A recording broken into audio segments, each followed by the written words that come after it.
Welcome to a fantastic episode of My Orgasmic Life. I'm your hostess with the mostest, Gaia Morrissette.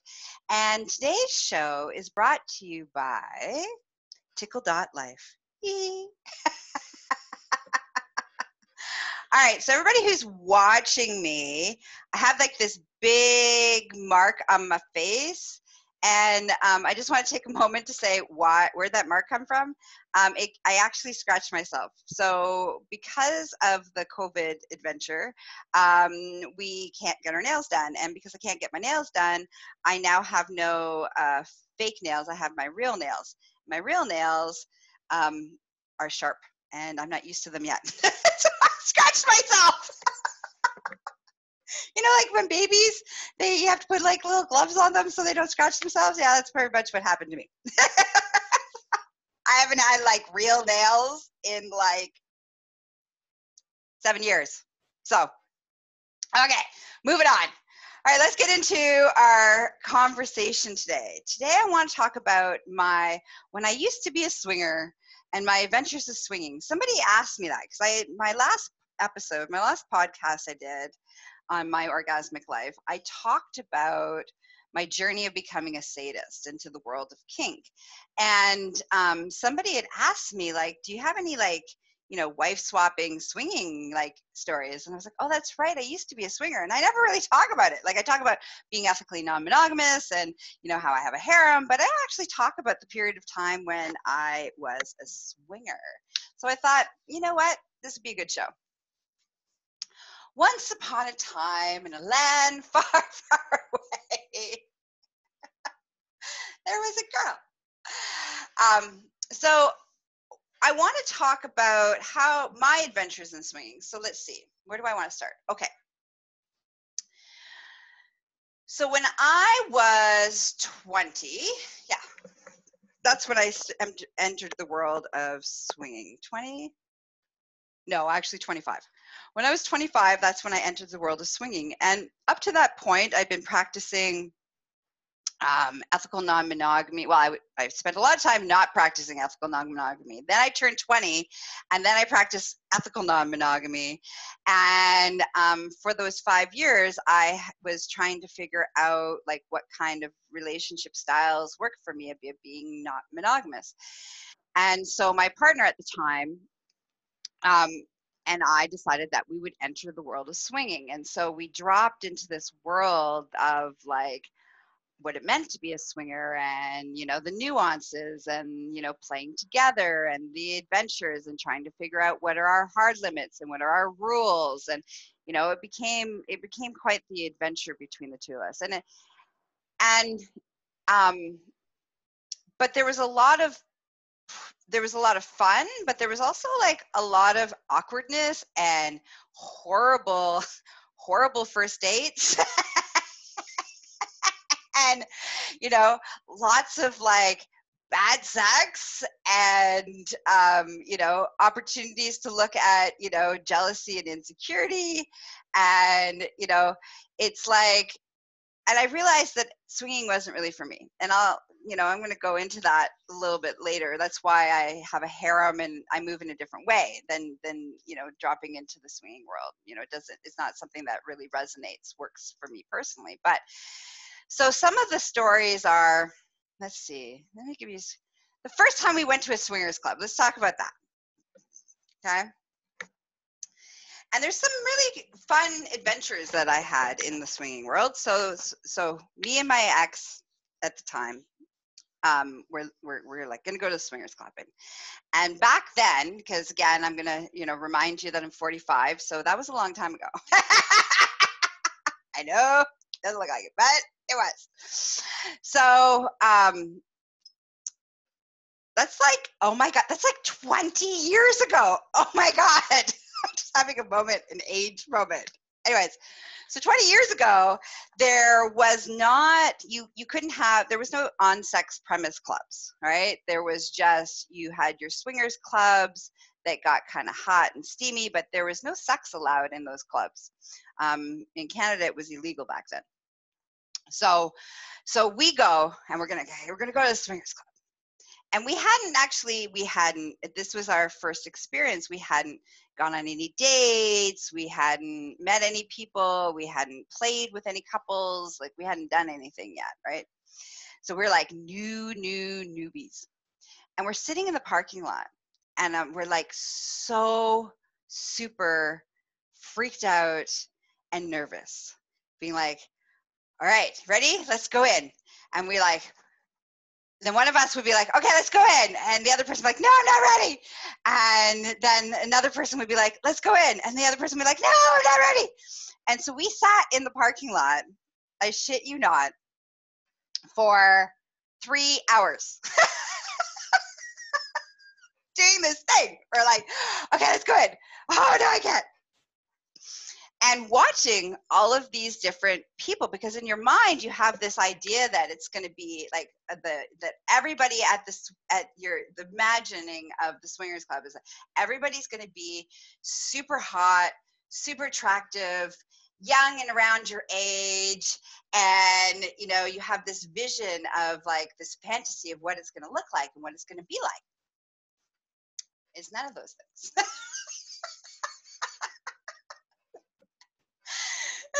I just need to say that, and that people are going to be like fucking all over the place and like all these things. And it's like, and so you have this whole workup, right? And that, if you make eye contact with somebody, you're going to have to fuck, and like, you have no idea what you're getting yourself into, and you work yourself up. So we had worked ourselves up to like being stuck in the parking lot. We were stuck there for like 3 hours.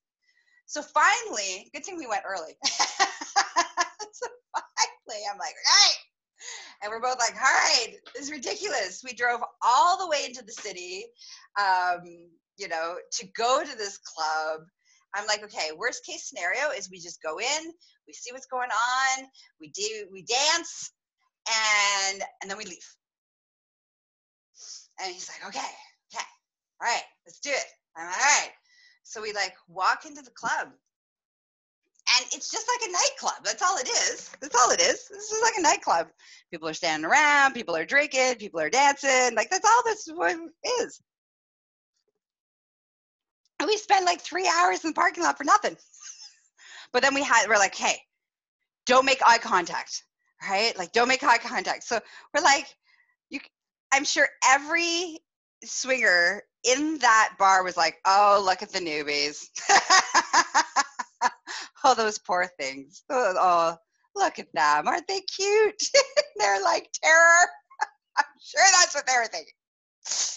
So we're like, okay, don't make contact. Don't make eye contact. We were still in this place of thinking that if we make eye contact, we're going to have sex with people. Like, that was just like, there was no like being able to be like, the same way as you're at a regular club. If somebody comes up to you, you can like engage, interaction with them or not engage interaction with them, right? Like, doesn't mean you have to fuck them, right? So it's funny. So we're standing there in the club, and we're like so nervous and so uncomfortable, and we're not looking at anybody because we're like only looking at each other and the floor and the walls and the ceiling. And we're like, don't make eye contact. Don't make eye contact. And then we like going in, we're like, okay, we have our safety word. What's our safety word? And we're like, rhubarb. If we either one of us say the word rhubarb, we're out of there. And so needless to say, no one approached us. Which makes total sense because we didn't want to be approached. Like, there's no part of us that actually wanted somebody to approach us. Because if we would like be smiling, I don't know, maybe looking at people, eye contact, be open body language. We were none of those things. We were like, abort mission. So we went in, we danced, we didn't look at each other, we didn't look at anybody, we looked at the floor, we looked at the ceilings, we looked at the wall, and then we went home. And we're driving home, and we're both kind of disappointed that we didn't like meet anybody. Just the funny part. I've never really told this story. Now looking back on it, I'm like, wow, it's like we were like, woo, crazy. So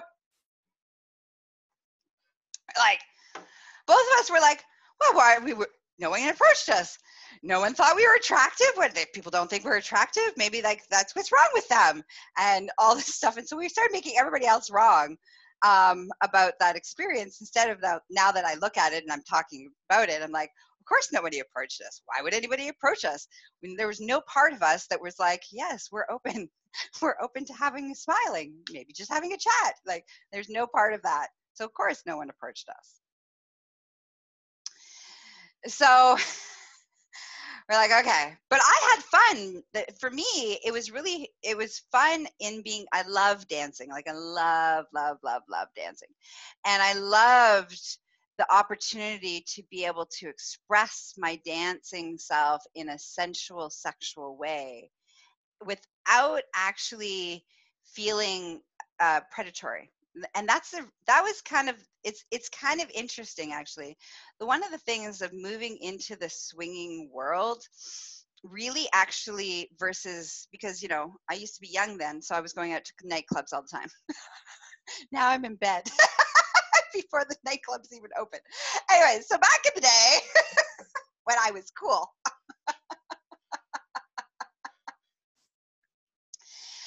I spent a lot of time at the clubs, and in the clubs, the non-swinging clubs, I felt very disrespected, groped and grabbed and, hit on in disrespectful ways all the time. And what I started to find is that, okay, so we went back to the swinger. Before I get into this, we're like, okay, let's do this again. So we went back to the swingers club, and we started by like smiling at people. Yeah, smiling at people, and people would come over and be like, hey, how are you guys, where are you from? And it was very friendly, and we would do some dancing with some other people, but there was no like, one of us might be attracted to one person of the couple, but we wouldn't be attracted to both people of the couple and stuff like that. Because like, think about it, it's very complicated. Like, if it's hard enough to find two people that both people are equally compatible, sexually compatible, and physically attracted to each other, and emotionally attracted to each other, and so that's hard enough.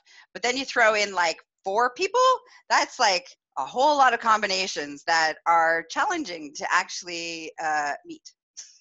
Okay, but we really started to like, we were more friendly, right? We were smiling. We didn't, we weren't terrified. We knew that we could set boundaries and parameters, and, no one was going to like jump us, and, we could make eye contact, and, so we started to learn about how to move in this world in a different way.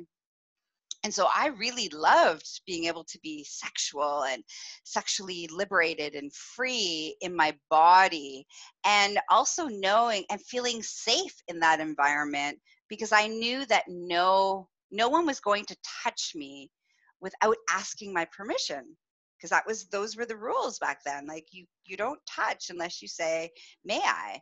Can I? Would you be interested in?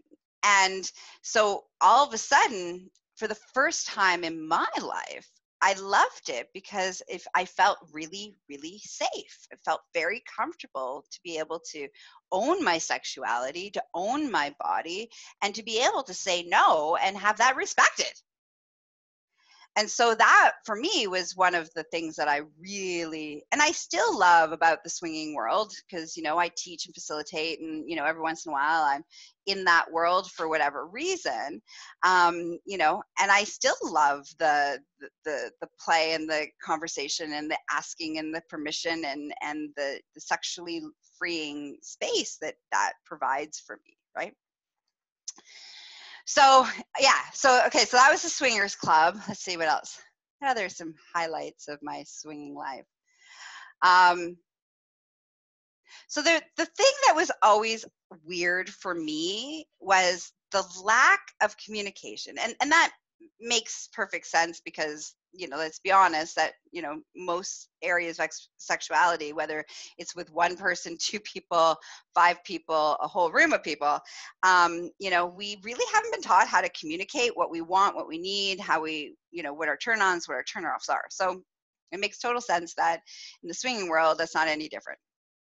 And so it felt all the time, me and my partner would end up in these like sexual experiences with couples that there was parts of it that were really hot and really sexy. There was parts of it that were uncomfortable, and jealousy was brought up, and we had to deal with that jealousy and and navigate that. And then there was times where it just was weird, awkward and weird.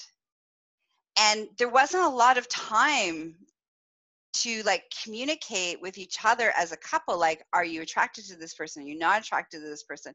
What things do you want to do? How do you feel? How do you feel about, so-and-so doing such and such? Like, there's no communication space. There wasn't back then anyways.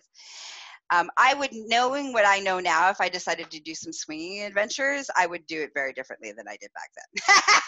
Very differently.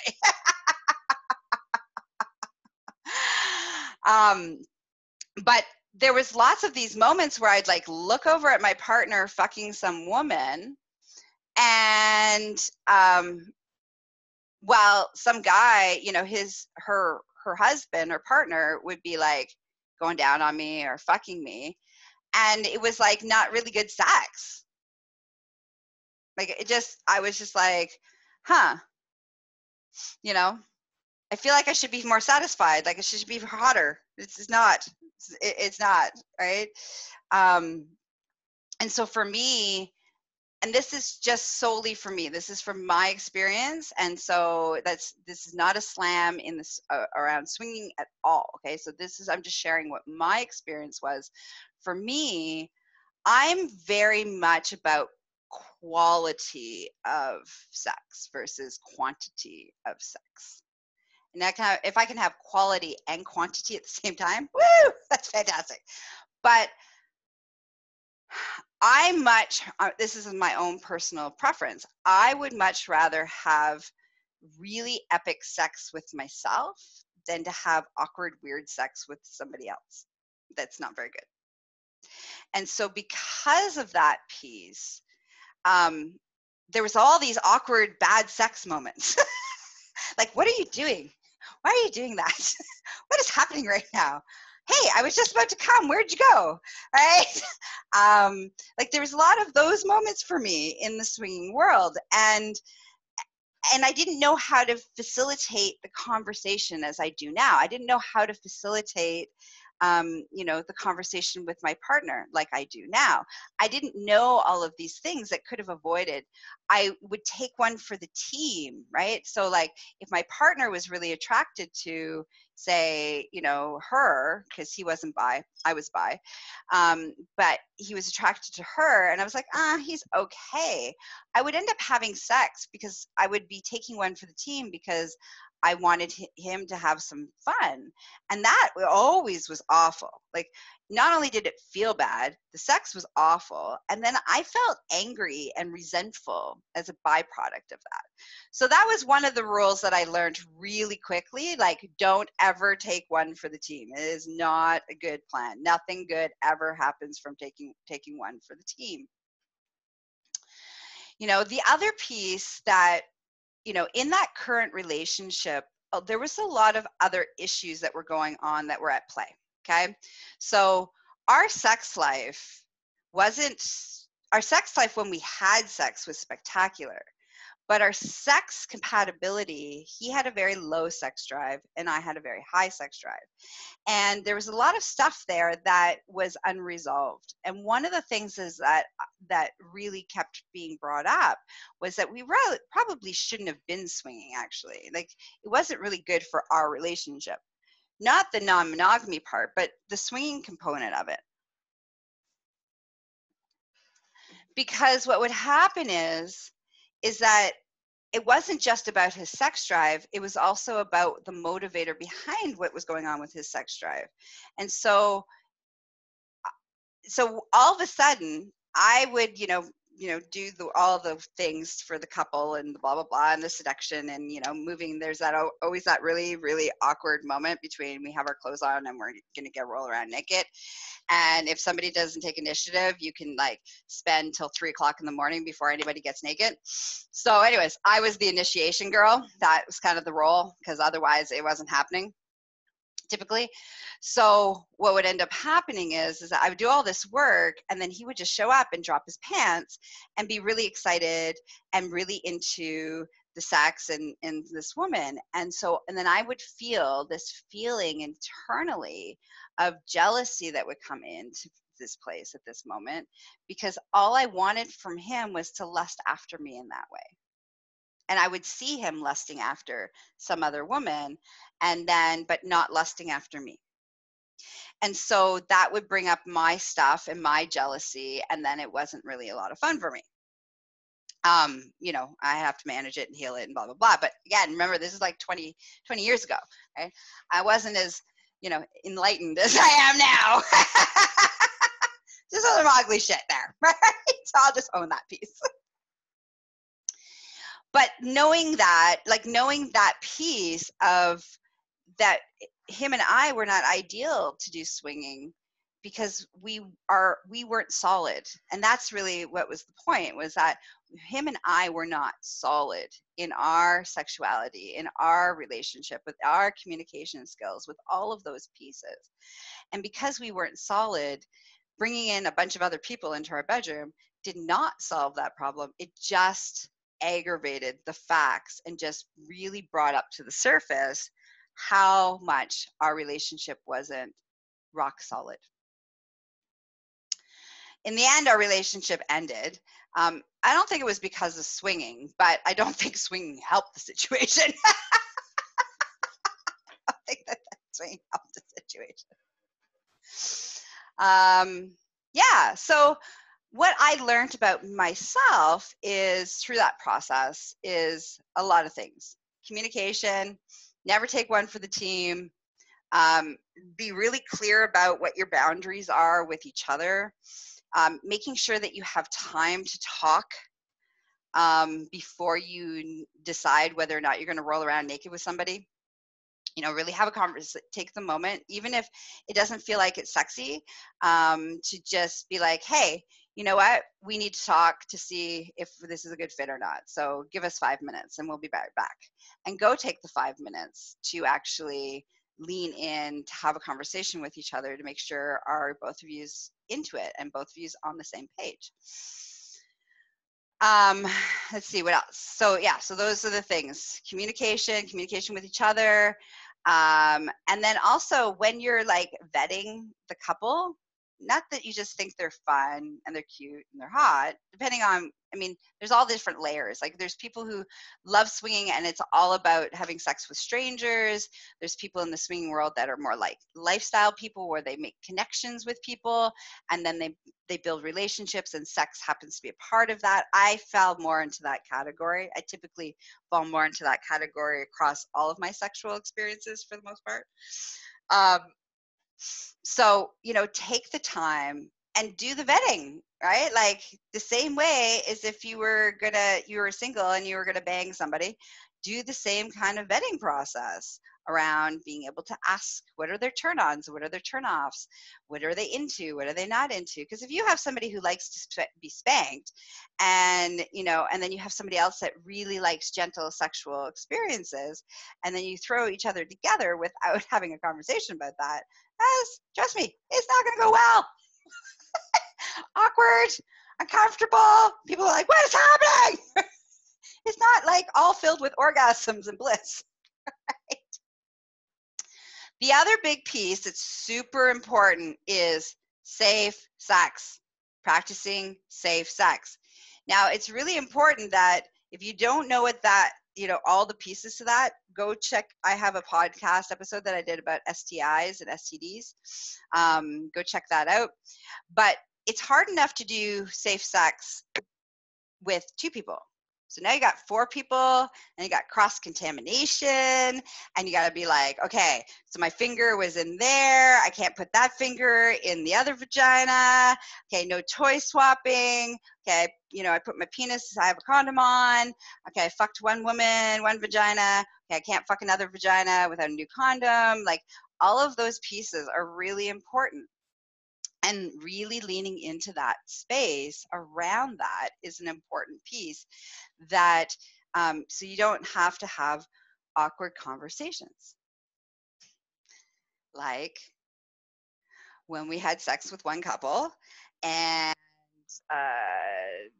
they ended up, we got a phone call years or, 3 months later saying, hey, so we have chlamydia. You need to go to the doctors and go get treated just to be on the safe side. And it wasn't a big deal. Like it's not a big deal. We all got our meds and everyone took their meds and it's all good. But the truth is that if we were really practicing those safer sex practices, and really leaning in and being really consciously aware of it, then that would have been like a no-brainer to be like, well, we don't have to worry about that. I mean, it's still important that we would still have done the due diligence piece, but it wouldn't have been like, oh my God. And so that's that piece around, there's so many layers to swinging. And then again, there's the partying part of it. Like I said, the thing about swinging that I loved, here's my highlights, okay? So the thing I loved about the world of swinging was that I got to be sexually open and sexually free and sexually liberated, and I wasn't slut shamed. And that was really beautiful for me. That was the beginning of that, that's not okay. The other thing that was really beautiful for me in my swinging was this really openness around my female bisexuality. Back then, it was totally okay for the women to be bisexual. However, in the swinging world back then, it was not okay for there to be bi male. I haven't spent a lot of time in the community, so I don't know where that status is. If there's been a shift in that or not. So I'm not going to weigh in on that. So I got to own my sexuality. I got to not have sex shame. I got to own my body and learn how to say no and that no to be respected. Those were beautiful pieces. I learned about what happens when you don't communicate. And the importance. And this is why, if you listen to me, I'm always talking about talk about it, because otherwise you end up in some awkward, weird, uncomfortable, bad sexual situations. So it's much better to be able to talk about it so that you don't have to get into those awkward, bad situations and feel bad and shame, and it's weird and awkward. So those are the things that I really loved about swinging. And the possibilities of exploring fantasies and desires, and the possibilities and learning. I mean, for me, learning how to communicate that it was okay, that I was attracted, that I wasn't monogamous. So that was another good thing about the swinging world, is that it's like, oh, I'm not a weirdo. There's not something wrong with me. Oh, wait, there's a lot of people that aren't monogamous. Oh, wait, there's a lot more people that are not monogamous. Oh, you can do this without cheating. Oh, this is awesome. So those are some really good insights for me around swinging that came out of that world at that time. But I learned that it wasn't necessarily for me. Like I said, I work much better with having a harem, typically having a primary partner, and having lots of other partners that I have different levels of intimacy and different levels of connection with, different sexual adventure buddies that, we're into different things so we can explore different stuff. And that tends to work better for me than doing like as a couple situation. Unless, and there's, there's moments where, you know, I want to have an orgy, or I want to have, foursomes and moresomes, and those kinds of, moments where I enjoy those dynamics. But for me, it's about the right, finding the right people and having the right fit and the right interactions with each other. And so that's kind of how I move. And over the years, I found that that works the best for me. But I have lots of friends who are swingers who love being a swinger. Like, they love it. They love the interaction. They love the social. They love the, the sexiness. They love the whole environment. It's just, like I said. But like I said, if you're going to go into the world of swinging, this is a really important piece. I hope you learned from what I said so that, you don't have to make the same mistakes. Secondly, I think it's really important that you find somebody that you can have a conversation that can help you navigate this world, and have a conversation about what are your rules, what are your protocols, what are your parameters, what are, your safe words, what are, how are you going to handle insecurities and jealousy, like all of those pieces.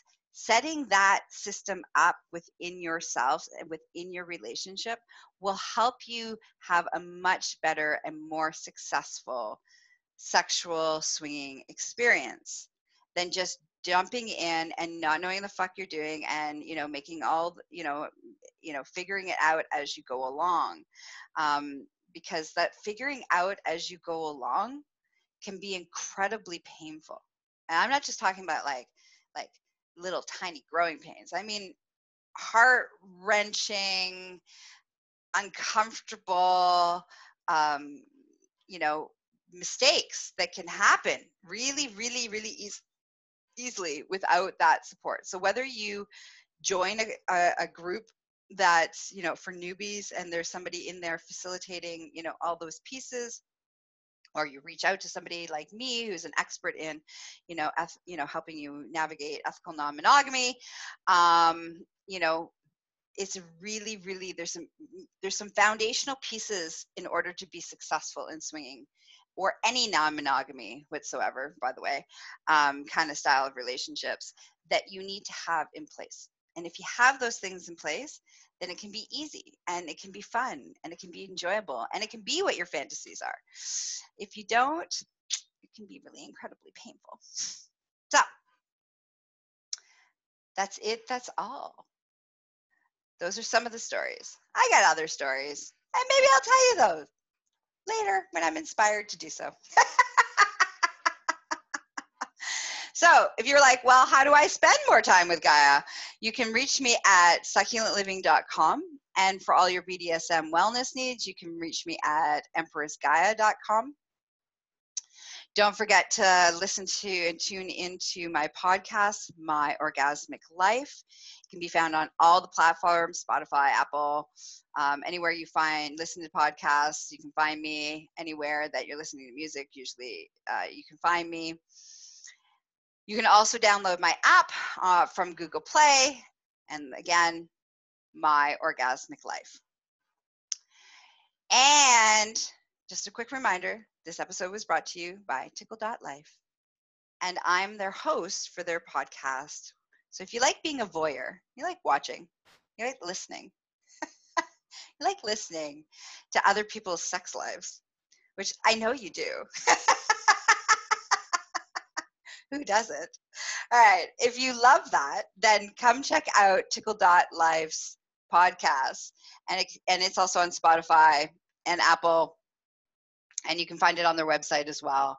And what I do is in that podcast is we dive deep into sex experts, and we find out about their relationships, their experiences, their sex lives. So it's a really juicy podcast. So I think that's all the pieces. Oh, and don't forget to follow me on social media under Gaia Morrissette or Empress Gaia, or both. Thanks for listening. And I hope your day is filled with juicy exploration. Bye-bye.